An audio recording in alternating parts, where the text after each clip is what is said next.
चला नमस्कार मित्रांनो, वारंवार आपल्या परीक्षेला टेन्स वरती प्रश्न विचारले जात असतात. आजच्या व्हिडिओमध्ये आपण 12 जे काही टेन्स असतात महत्त्वाचे, ज्या टेन्सेस वरती आपल्या परीक्षेला वारंवार प्रश्न विचारले जात असतात. आता कोणतीही परीक्षा असू द्या, एमपीएससी असू द्या, त्याचबरोबर सरळ सेवा असू द्या, वनरक्षक तलाठी यासारख्या ज्या काही महत्त्वाच्या परीक्षा आहे, या परीक्षांमध्ये तुम्हाला टेन्स वरती हमखास प्रश्न विचारत असतात. आणि सोपे सोपे प्रश्न सुद्धा त्या ठिकाणी असतात, जसे की आयडेंटिफाय द टेन्स, म्हणजे काळाचा प्रकार आपल्याला ओळखायचा असतो की हा काळ कोणता आहे. त्याचबरोबर कधी कधी आपल्याला प्रश्न असतो परीक्षेला कन्वर्ट द टेन्स, म्हणजे एखाद्या टेन्स मध्ये आपल्याला वाक्य दिलेलं असतं की साध्या भूतकाळामधलं वाक्य कुठे त्या ठिकाणी पूर्ण भूतकाळामध्ये कन्वर्ट करा. अशा प्रकारचे वेगवेगळे जे काही प्रश्न आहेत ते आपल्याला जे काही टेन्स आहे या टेन्स वरती विचारले जात असतात. त्याचबरोबर बऱ्याच वेळा फिल इन द ब्लँक विचारतात. आता आपण बघितलं असेल, तुम्ही भरपूर वेळा एखादी एक्झाम दिली असेल तर तुम्हाला एखाद्या ठिकाणी जर 15 प्रश्न आहे तर 15 पैकी 6 ते 7 प्रश्न हे फक्त फिल इन द ब्लँक वरती असतात. आणि त्या फिल इन द ब्लँक मध्ये वेगवेगळी रचना केलेली असते त्या वाक्याची, आणि त्या वाक्याची जी काही रचना असते तिथं कुठे तुम्हाला आर्टिकल फिल करायचं असतं. जास्त जे काही फिल इन द ब्लँक येत असतात ते वर्ब वरती येत असतात. कशावरती येत असतात, तर जे काही क्रियापद आहे त्या क्रियापदावरती येत असतात, हेल्पिंग वर्ब वरती येत असतात. कधी कधी तुम्हाला क्वेश्चन टाक विचारतात. जास्तीत जास्त सरळ सेवाच्या परीक्षामध्ये तुम्हाला ऍक्टिव्ह व्हॉइस आणि पासिव्ह व्हॉइस सुद्धा विचारलं जातं. आणि हे सगळे जे काही महत्त्वाचे टॉपिक जर तुम्हाला शिकायचे असेल तर अगोदर तुम्हाला टेन्स चांगले करावे लागतील. जर इंग्रजी व्याकरण जर एकदम चांगल्या प्रकारे शिकायचं असलं तर त्याच्यासाठी टेन्स हा पाया आहे. शब्दाच्या जाती झाल्यानंतर सगळ्यांनी टेन्स शिकलं पाहिजे, जेणेकरून पासिव्ह व्हॉइस झालं, डायरेक्ट इनडायरेक्ट स्पीच झालं, आर्टिकल झालं, हे महत्त्वाचे जे काही टॉपिक परीक्षेला विचारले जात असतात हे सगळे टॉपिक तुमचे कव्हर होणार आहे. ठीक आहे, आजच्या व्हिडिओमध्ये आपण 12 जे काही टेन्स आहे ते टेन्स एकदम डिटेलमध्ये समजून घेणार आहे. एकाच तासामध्ये सगळे तुमचे 12चे 12 टेन्स आपण कंप्लीट करू. आज नंतर तुम्ही टेन्स कधीही विसरणार नाही. कोणत्या टेन्सची कशी रचना आहे ती सुद्धा तुमच्या लक्षात बसन, आणि कोणतेही वाक्य बघितल्या तुम्ही सांगणार की हे ह्या काळामधलं वाक्य आहे. ठीक आहे, फक्त सगळ्यांनी हे जे काही लेक्चर आहे व्यवस्थित पूर्ण बघायचंय. आपल्या चॅनलला सगळ्यांनी सबस्क्राईब करून ठेवायचंय.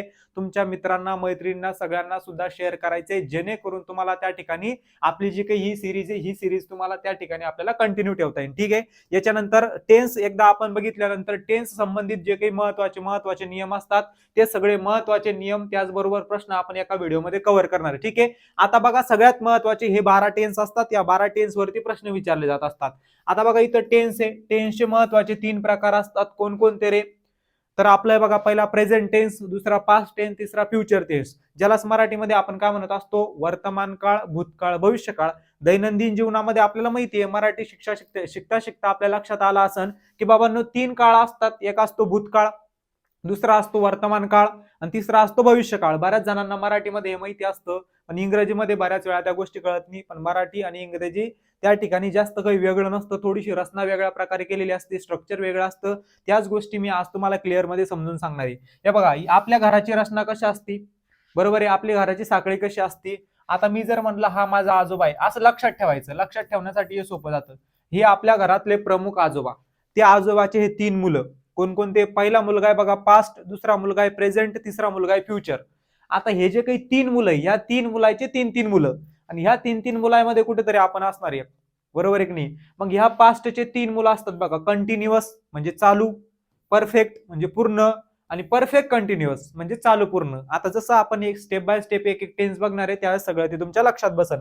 त्याच्यानंतर प्रेझेंट सुद्धा 3 मुलं असतात बघा, एक असतो कंटिन्युअस, दुसरा प्रेझेंट, आणि परफेक्ट कंटिन्युअस. फक्त तुम्हाला 3 महत्वाचे शब्द लक्षात ठेवायचे. ते कोणकोणते, तर सिंपल झालं, त्याच्यानंतर परफेक्ट झालं, त्याच्यानंतर परफेक्ट कंटिन्युअस. या 2-3 गोष्टी तुम्हाला लक्षात ठेवायच्या, जेणेकरून सगळे टेन्स तुमच्या लक्षामध्ये बसणारे. हे 12 टेन्स असतात. पहिला तुमचा पास्ट टेन्सचे हे 3 प्रकार, प्रेझेंट टेन्सचे हे 3 प्रकार, आणि फ्युचर टेन्सचे हे 3 प्रकार. असे एकूण मिळून 12 टेन्स असतात. ठीक आहे, आता एक एक टेन्स आपण डिटेलमध्ये समजून घेऊ, त्याची रचना सुद्धा समजून घेऊ. आता बघा, टेन्स हा जो काही आहे तो खूपच जास्त महत्वाचा आहे. खूप जास्त जे काही टॉपिक आहे याच्यावरती डिपेंड आहे. जर तुम्हाला वेगवेगळे टॉपिक सुद्धा त्या ठिकाणी पक्के करायचे असेल तर टेन्स तुम्हाला यायलाच पाहिजे, बरोबर आहे. एखाद्या वाक्याची केलेली जी काही रचना असती, किंवा एखादं वाक्य बघा, आता तुम्हाला एखादं वाक्य असतं, जर तुम्हाला टेन्सच आले नाही तर तुम्हाला वाक्य ओळखता येणार नाही नेमकं ते कोणत्या काळामधले. त्याचबरोबर तुम्हाला वाक्याची रचना करता येणार नाही. त्याचबरोबर तुम्हाला इंग्रजी जर बोलायची असेल तरी सुद्धा तुम्हाला ती रचना करता येणार नाही. कारण मराठीमध्ये आपण कसं करत असतो, तो शाळेत जात आहे, आणि हे इंग्रजीमध्ये तुम्हाला त्या ठिकाणी कन्वर्ट केला पाहिजे. एका वेळेला तुम्हाला ते जे काही शब्द असतात त्या शब्दांना इंग्रजीमध्ये काय म्हणतात ते सुद्धा कळतं, पण फक्त तुम्हाला ती रचना जुळवता येत नाही. की कशा प्रकारे आपण कोणता शब्द कोणत्या शब्दानंतर वापरला पाहिजे, कोणता शब्द सुरुवातीला, कोणता शब्द शेवटीला. तर या सगळ्या गोष्टी शिकणं म्हणजेच काय तर टेन्स शिकणं. म्हणून टेन्स खूप जास्त महत्वाचे, स्पोकन इंग्रजीसाठी सुद्धा खूप जास्त महत्वाचे असणार आहे. पहिला टेन्स आहे बघा सिंपलचा. लक्षात कसे ठेवायचे, पहिले 3 असते सिंपलचे. हे 3 शब्द तर कंटिन्यू तुमच्या लक्षातच आहे, प्रेझेंट, पास्ट आणि फ्युचर. 3 शब्द महत्वाचे लक्षात ठेवायचे. एक सिंपल शब्द, सिंपल सोबत 3 लिहून टाकायची, simple present, simple past, simple future. त्याच्यानंतर दुसरा शब्द लक्षात ठेवायचा continuous, continuous present, continuous past, continuous future. त्याच्यानंतर तिसरा शब्द लक्षात ठेवायचा perfect, perfect present, perfect past, perfect future. आणि शेवटचा जो काही शब्द आहे तो कॉम्बिनेशन मध्ये असतो, बेरीज असते दोन टेन्सची. कोणकोणत्या टेन्सची बेरीज असते, परफेक्ट आणि कंटिन्युअसची. शेवटीला लक्षात ठेवायचं फक्त perfect continuous present tense, perfect continuous past tense, perfect continuous future tense. हे सगळे तुमचे किती टेन्स असणारे, 12 टेन्स. आता बघा सिंपल प्रेझेंट टेन्स मध्ये जी काही स्ट्रक्चरची रचना म्हणजे तुमच्या वाक्याची रचना असते, स्ट्रक्चर असतं, ते कसं असतं, सब्जेक्ट प्लस वर्ब प्लस आणि इथं असतो ऑब्जेक्ट. आता इथं V1 काय असतं, इथं यस काय असतो, ओ काय असतो, तो 2 मिनिटांमध्ये तुम्हाला समजून सांगतो, कारण या सगळ्या गोष्टी प्रत्येक टेन्स मध्ये असतात. आता यस म्हणजे असतो बघा सब्जेक्ट. सब्जेक्ट म्हणजेच काय तर त्या तो जो काही वाक्य दिलेलं आहे त्या वाक्याचा कर्ता. आता कर्ता कसा ओळखायचा बघा, राम आंबा खातो.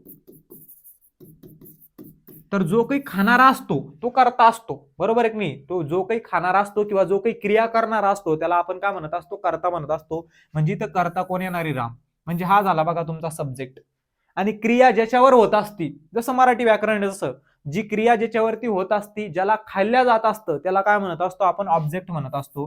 म्हणजे तो ऑब्जेक्ट काय असणार आहे, तुमचा आंबा असणार आहे, बरोबर आहे. आणि जो शब्द क्रिया दाखवत असतो, खातो, खाणे, पिणे, जाणे, येणे, राहणे, फिरणे, बरोबर आहे की नाही, त्या शब्दाला आपण क्रियापद म्हणत असतो. म्हणजे इंग्रजीमध्ये काय म्हणत असतो, वर्ब म्हणत असतो. आता या क्रियापदाचे वेगवेगळे रूप असतात. कोणकोणते रूप, V1, V2, V3, V4. या V4 लाच आपण VING सुद्धा म्हणत असतो. आणि या टेन्स मध्ये आपल्याला हे चारच महत्वाचे, V5 सुद्धा असतो, बरोबर आहे की नाही. पण तो V5 आपल्याला या ठिकाणी महत्वाचा नाही. हे 4 जे काही रूप आहे आपले क्रियापदाचे तेच आपल्याला या टेन्स सिरीज मध्ये खूप जास्त महत्वाचे.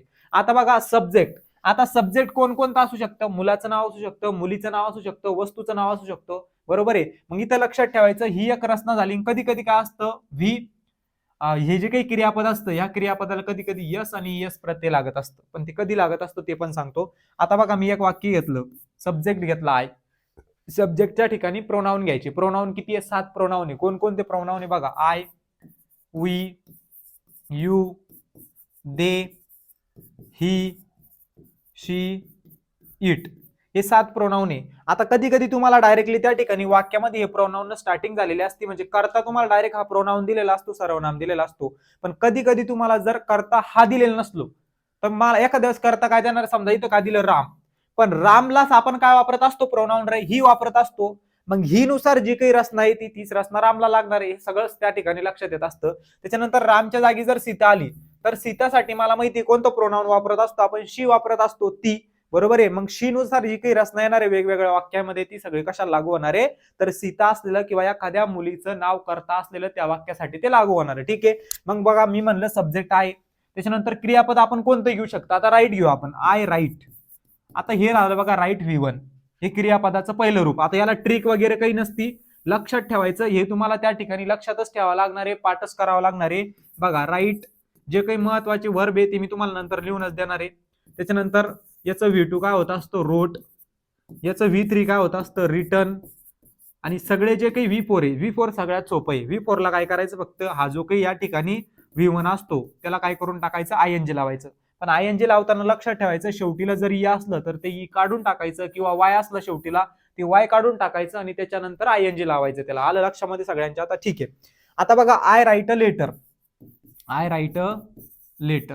आता ह्या वाक्यामध्ये अ लेटर काय झालं, तुमचा ऑब्जेक्ट झाला. बघा ऑब्जेक्टच्या खाली ऑब्जेक्ट घेतलं, राईट म्हणजेच काय, क्रियापद झालं, राईटच्या जागी राईट, क्रियापदाच्या जागी.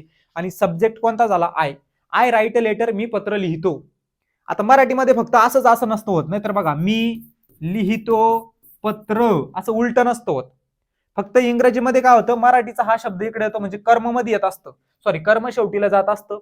इथं कसं कर्म मध्ये येतं, तसं इंग्रजीमध्ये काय होत असतं, कर्म शेवटीला जात असतं. मग आय राईट अ लेटर हे कसं होणार इंग्रजीमध्ये, मी पत्र लिहितो. आता आपण म्हणू की यस आणि यस कुठं प्रत्यय लावायचं. जर तुमचा करता तुम्ही शी वापरला, कोणकोणता, ही वापरला, शी वापरला किंवा इट वापरला, हे तिन्ही जर तुमचे कर्ते असन, किंवा ही आपण कोणासाठी वापरत असतो, मुलाच्या नावासाठी, शी मुलीच्या नावासाठी आणि इट वस्तूसाठी, हे सगळे जर तुमचे कर्ते असले त्यावेळेस ते काही क्रियापदे, त्या क्रियापदाला यस किंवा यस प्रत्यय लागत असतं, कधीही लक्षात ठेवायचं. आणि ह्या वेगवेगळ्या याच्यावरती नियम तयार होत असतात, त्या नियमावरती प्रश्न विचारलेले, हे सगळे नियम आपण पुढच्या लेक्चरमध्ये त्या ठिकाणी बघणार आहे. ठीक आहे. मग मी जर म्हणलं ही हा माझा सब्जेक्ट आहे, त्यावेळेस आपलं राईटचं काय होणार रे, राईट्स होणार. काय होणार, राईट्स होणार. ही राईट्स अ लेटर, तो पत्र लिहितो. शी राईट्स अ लेटर, ती पत्र लिहिते.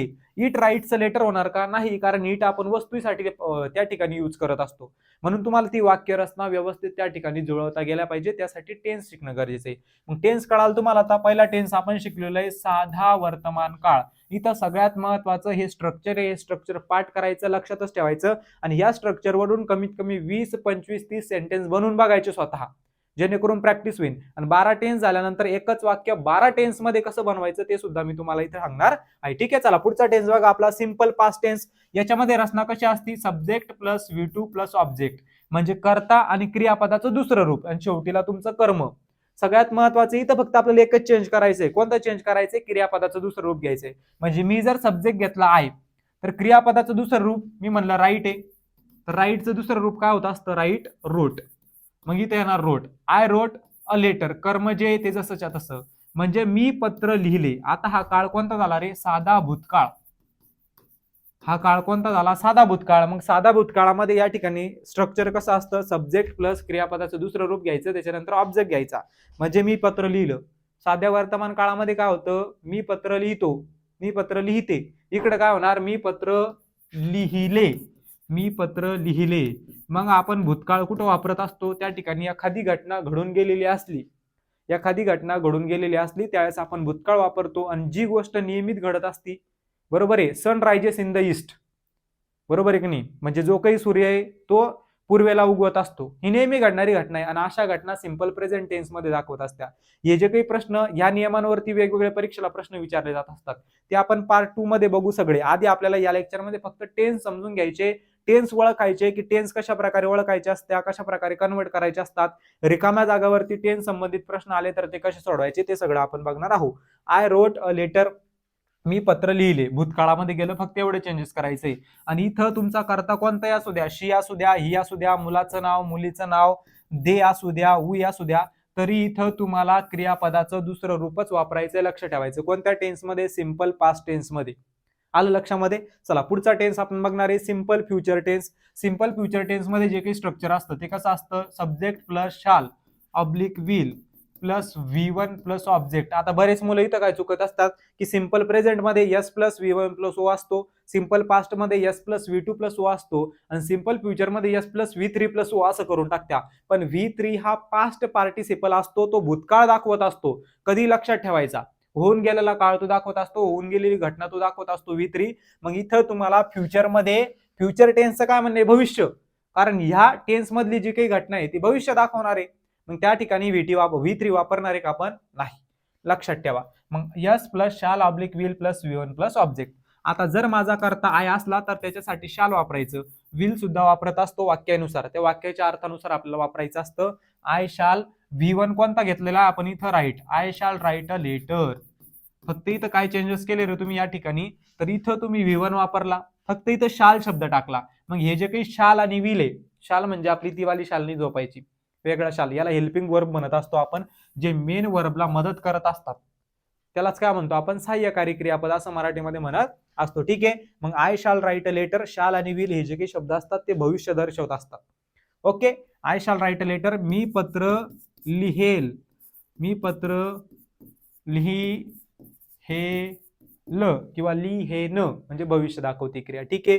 शी विल, शी साठी काय वापरणार, विल. शी साठी कधी विल वापरायचं, ही साठी सुद्धा कधी विल वापरायचं, इट साठी सुद्धा कधीही विल वापरायचं आहे. दे साठी काय वापरणार, शाल. वी साठी काय वापरणार, शाल.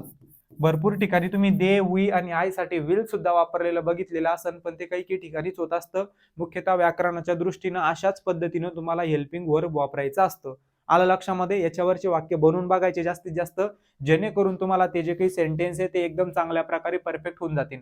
आता बघा सिंपल समज, सिंपल त्या ठिकाणी आपले संपले. आता हा शब्द लक्षात ठेवायचा, तो म्हणजे कोणता? कंटिन्युअस.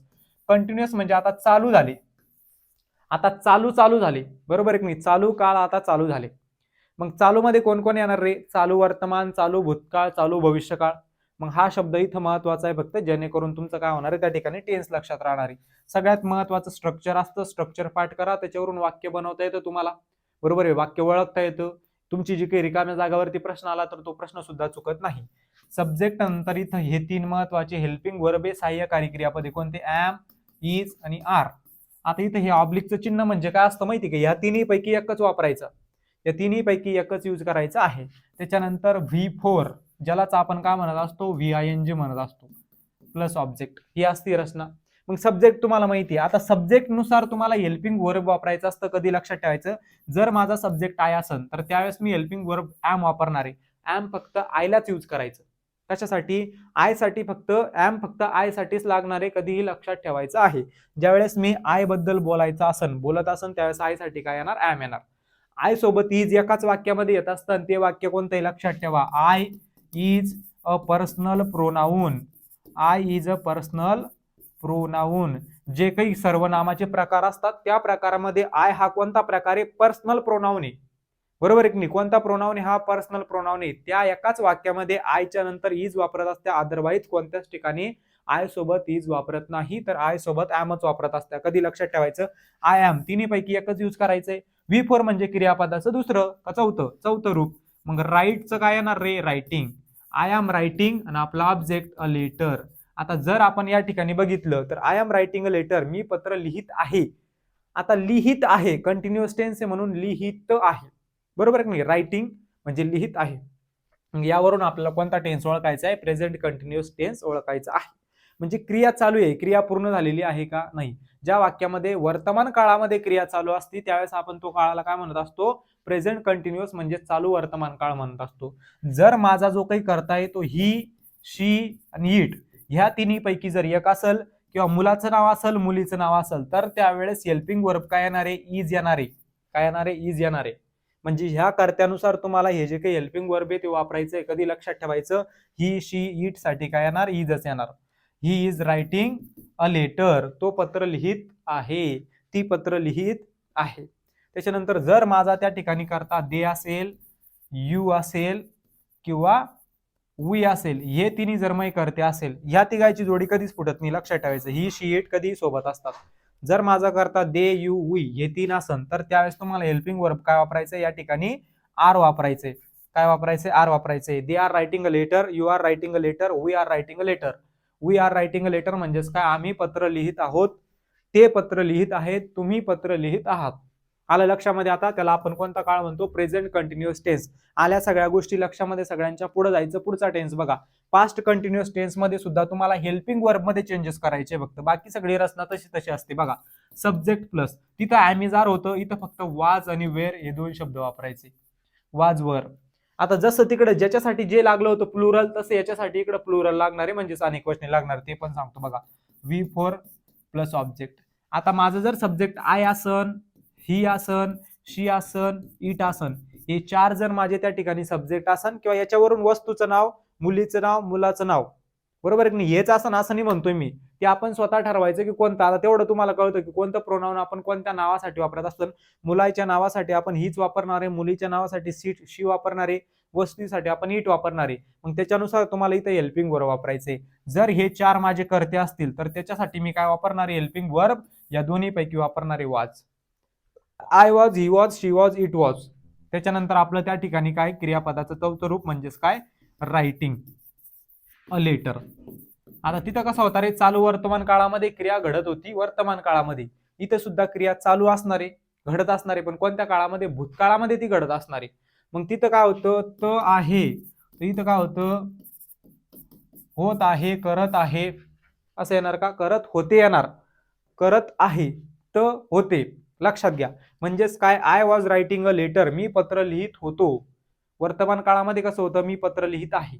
इथं भूतकाळामध्ये कसं होणार? मी पत्र लिहित होतो, ती पत्र लिहित होती, तो पत्र लिहित होता. आता इथं काय, ज्यावेळेस माझं जे काही करते ते कोणकोणते असणार, माझा करता जर वी असेल, दे असेल आणि यू असेल, त्यावेळेस काय करायचं, तर त्यावेळेस हेल्पिंग वर्ब म्हणजे सहाय्यकारी क्रियापद तुम्ही कोणतं यूज करणार आहे, वर यूज करणार आहे.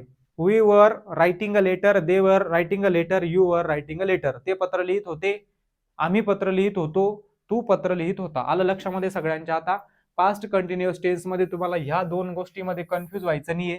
कधी तुम्ही सहाय्यकारी क्रियापद यूज करणार आहे, ते कशानुसार यूज करणार आहे, या कर्त्यानुसार यूज करणार आहे. जो कर्ता घेतलेला असेल त्या कर्त्यानुसारच तशी रचना असती आणि याच रचनेवरती वारंवार परीक्षेला प्रश्न विचारलेले असतात. पुढे बघा, फ्युचर कंटिन्युअस टेन्स, याच्यामध्ये सब्जेक्ट प्लस शाल आणि विल.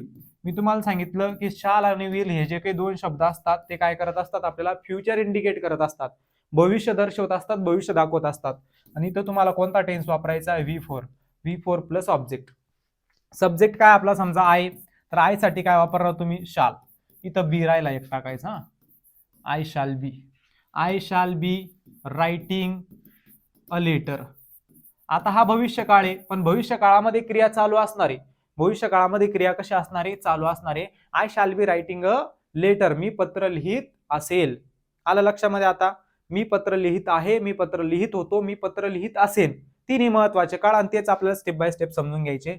जर माझा करता वी असेल त्यावेळेस सुद्धा मी शालच वापरणार, माझा करता दे असेल त्यावेळेस सुद्धा मी शालच वापरणार. ज्यावेळेस माझा करता ही, शी आणि हिट हे असेल, इथं यू असेल तरी काय वापरायचं, शाल वापरायचं. यू असेल तर शाल नाही वापरायचं, यू साठी काय वापरायचं, या ठिकाणी विल वापरायचं. मग हे सगळे या ठिकाणी चार करते जर असले तर काय वापरायचंय, विल वापरायचंय. लक्षात ठेवायचं. He will be writing a letter, तो पत्र लिहित असेल. She will be writing a letter, ती पत्र लिहित असेल. कोणाला लिहित असेल, तुम्हाला लिहित असेल का, मला लिहित असेल का, दुसऱ्या तिसऱ्याला कोणाला तरी लिहित असेल, पण ती पत्र लिहित असेल. कारण आपण कोणत्या टेन्स बद्दल बोलतोय, तर आपण भविष्य काळाबद्दल बोलतोय. आलं लक्षामध्ये. टेन्स समजला. स्ट्रक्चर लक्षात ठेवायचं, स्ट्रक्चर पाठ करायचं, फक्त हे स्ट्रक्चर महत्वाचं आहे. त्या स्ट्रक्चरवरतीच वारंवार परीक्षेला प्रश्न विचारलेले असतात. Present perfect tense. आता आपण सिंपलचे 3 टेन्स बघितले, कंटिन्युअसचे 3 बघितले, आता आपल्याला परफेक्टचे 3 बघायचे. Perfect present, perfect past, perfect future, हे 3 महत्वाचे टेन्स. आता इथं हा जो काही शब्द आहे परफेक्ट, बरोबर आहे, ह्यामध्ये तुम्ही जे काही क्रियापद यूज करणार आहे ते असणार आहे बघा V3, म्हणजेच काय, पास्ट पार्टिसिपल ज्याला आपण म्हणत असतो. ओके. आता बघा स्ट्रक्चर काय असतं, subject plus have oblique has. जसं तिकडे हेल्पिंग वर्ब वापरले आपण, कोणतं कशासाठी वापरायचं ते पण सांगतो. याच्यामध्ये सिंग्युलर जो काही तुमचा कर्ता असतो, कर्त्यानुसार तुम्हाला क्रियापद वापरायचं असतं, क्रियापद यूज करायचं असतं. कर्ता जर तुमचा सिंग्युलर असला, एकवचनी असला, तर क्रियापद सुद्धा तुम्हाला एकवचनीच वापरायचं असतं. आणि जर तुमचा कर्ता आहे तो अनेक वचनीय प्लुरल आहे, तर तुमचं जे काही क्रियापद असणार आहे ते सुद्धा प्लुरलच असणार आहे. याला आपण सब्जेक्ट वर्ब ॲग्रीमेंटचा नियम म्हणत असतो. म्हणजे कर्त्यानुसार कर्म यूज करणं, कर्त्यानुसार तुमचं क्रियापद यूज करणं. Subject plus have oblique has plus V3 plus object. आलं. आता बघा, माझा सब्जेक्ट जर आय असला, वी असला, यू असला, दे असला, हे 4 जर माझे सब्जेक्ट असले, तर मी हेल्पिंग वर्ब कोणतं यूज करणार, या टेन्स मध्ये हॅव यूज करणार आहे. I have, we have, you have, they have. आणि V3 काय आहे, तर राईटचं, तर ते आता बघा रिटर्न. तुम्हाला जर पासिव्ह ऍक्टिव्ह व्हाईस आणि पासिव्ह व्हाईस चांगलं करायचं असेल तर हा टेन्स खूप चांगला करावा लागणार आहे. कारण तिथे तुम्हाला V3 यूज करायचं असतं. म्हणजे कोणताही टेन्स असला, कोणत्याही टेन्स तुम्हाला त्या ठिकाणी ऍक्टिव्हचं पॉसिव्ह करायचं असलं तर जवळजवळ 90% टेन्सेस मध्ये क्रियापदाचं V3 रूपच वापरायचं असतं, क्रियापदाचं तिसरं रूपच वापरायचं असतं. म्हणजे जवळपास सगळ्याच टेन्स मध्ये तशा टाईपनं करताना. ठीक आहे. I have written a letter. आता याला काय म्हणत असतो आपण मराठीमध्ये, पूर्ण वर्तमान काळ. तिकडं आपला साधा वर्तमान काळ झाला, चालू वर्तमान काळ झाला, आता पूर्ण वर्तमान काळ. पूर्ण वर्तमान काळ, पूर्ण भूतकाळ, पूर्ण भविष्यकाळ. पूर्ण वर्तमान काळ म्हणजेच काय, क्रिया कंप्लीट झालेली या ठिकाणी, बरोबर की नाही. I have written a letter, मी पत्र लिहिलेले आहे. क्रिया कंप्लीट झाली, लिहित आहे, क्रिया चालू आहे, मी पत्र लिहिलेलं आहे, बरोबर आहे. त्याच्यानंतर we have written a letter, आम्ही पत्र लिहिलेलं आहे. They have written a letter, त्यांनी पत्र लिहिलेलं आहे. लिहिलेलं आहे, लिहून ते बसलेलं आहे, चहा पिलेली आहे, बरोबर आहे. आय हॅव ड्रिंक का drunk, I have drunk a water, not anything, बरोबर आहे. म्हणजे मी पाणी पिलेलं आहे, मी चहा पिलेली आहे. क्रिया कंप्लीट झाली त्यावेळेस आपण वर्तमान काळाची क्रिया जर कंप्लीट झालेली असली तर आपण प्रेझेंट परफेक्ट टेन्सनं ती क्रिया दाखवत असतो. आणि ज्यावेळेस माझा जो काही करताय तो ही असेल, शी असेल किंवा मी एखाद्या वस्तूबद्दल बोलत असेल त्यावेळेस मला काय करायचं, हेल्पिंग वर्ब हॅज वापरायचा आहे. कोणता वापरायचा, हॅज, कारण हॅज हा सिंग्युलर असतो, लक्षात ठेवायचं. मग काय येणार, he has written a letter, त्याने पत्र लिहिले आहे. He has written a letter, she has written a letter, तिने पत्र लिहिले आहे. भूतकाळात कसं येणार आहे, तिने पत्र लिहिले होते, त्याने पत्र लिहिले होते. आलं लक्षामध्ये आता, चला. आणि भविष्य काळामध्ये तो पत्र लिहेल, बरोबर, त्याने पत्र लिहिलेले असेल, असं. ठीक आहे. आता बघा पास्ट परफेक्ट मध्ये काय असतं, सब्जेक्ट प्लस, आणि इथं कोणताही तुमचा सब्जेक्ट असू द्या, मग तो कोणताही प्रोनाउन असू द्या, कोणताही नाव असू द्या, कोणताही सब्जेक्ट असला तर ह्या टेन्स मध्ये तुम्हाला हेल्पिंग वर्ब फक्त एकच यूज करायचं असतं, ते म्हणजे कोणतं, हॅड. बाकीचे जे काही तुमचं क्रियापद आहे ते V3 असणार आहे, बरोबर आहे. Subject plus had plus V3 plus object. आता सब्जेक्ट जर माझा आय असला तर इथं सुद्धा हॅड येणार, आणि इथं काय येणार, I had written a letter, मी पत्र लिहिले होते, भूतकाळामध्ये, पूर्ण भूतकाळामध्ये. She had written a letter, तिने पत्र लिहिले होते. Ram had written a letter, रामने पत्र लिहिले होते.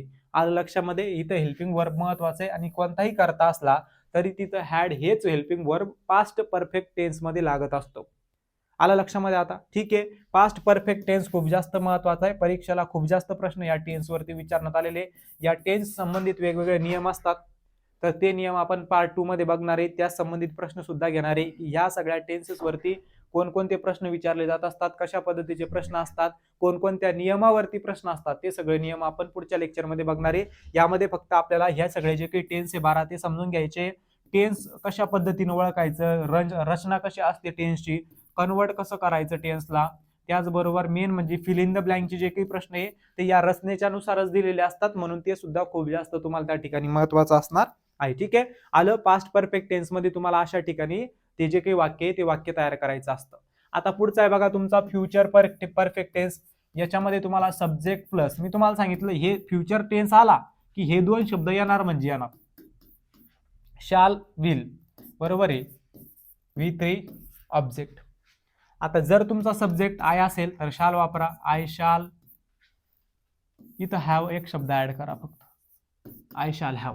ठीक आहे, I shall have written a letter,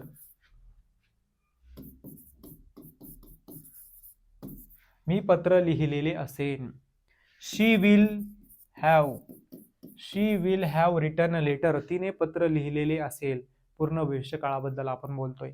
इथं फक्त तुम्हाला हे स्ट्रक्चर सांगायचंय, कोणत्यासाठी काय वापरायचं काय नाही ते लक्षात ठेवायचं.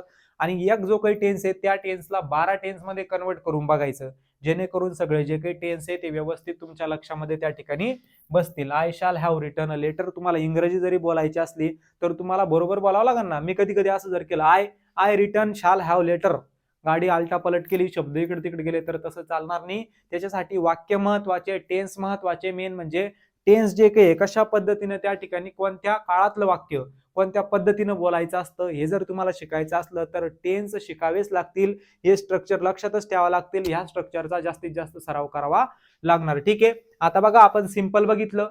सिंपल मध्ये फक्त एवढं लक्षात ठेवायचंय की सिंपल मध्ये सिंपल प्रेझेंट मध्ये V1 वापरायचा, सिंपल पास्ट मध्ये V2 वापरायचा, सिंपल फ्युचर मध्ये परत V1 वापरायचा. फक्त इथं लक्षात ठेवायचं. त्याच्यानंतर जे काही कंटिन्युअस येणार आहे तिथं क्रियापदाचं चौथं स्वरूप, जे काही परफेक्ट येणार आहे तिथं क्रियापदाचं तिसरं रूप, आणि आता हे जे काही उरलेले तीन आहे ह्या तीन मध्ये क्रियापदाचं चौथं रूप.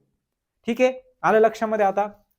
आता बघा हा जो काही टेन्स असतो प्रेझेंट परफेक्ट कंटिन्युअस टेन्स, आपण परफेक्ट स्वतंत्र पाहिला, कंटिन्युअस स्वतंत्र पाहिला. आता दोन्ही कॉम्बिनेशन मध्ये बघायचे, म्हणजे दोन्हीची बेरीज करायची. तशीच दोन्हीच्या स्ट्रक्चरची तर काय करायची, बेरीज करायची. मग बघा सिंपल ज्यावेळेस आपण प्रेझेंट बघणार आहे, subject plus have oblique has, बरोबर की नाही. तिथं काय होतं, सब्जेक्ट प्लस हॅव ऑब्लिक हॅजच होतं. कशामध्ये, परफेक्ट प्रेझेंट मध्ये V3 वापरला होता. फक्त इथं V3 वापरायचं नाही, इथं एक शब्द ऍड करायचा आहे तुम्हाला, तो म्हणजे कोणता, बीन.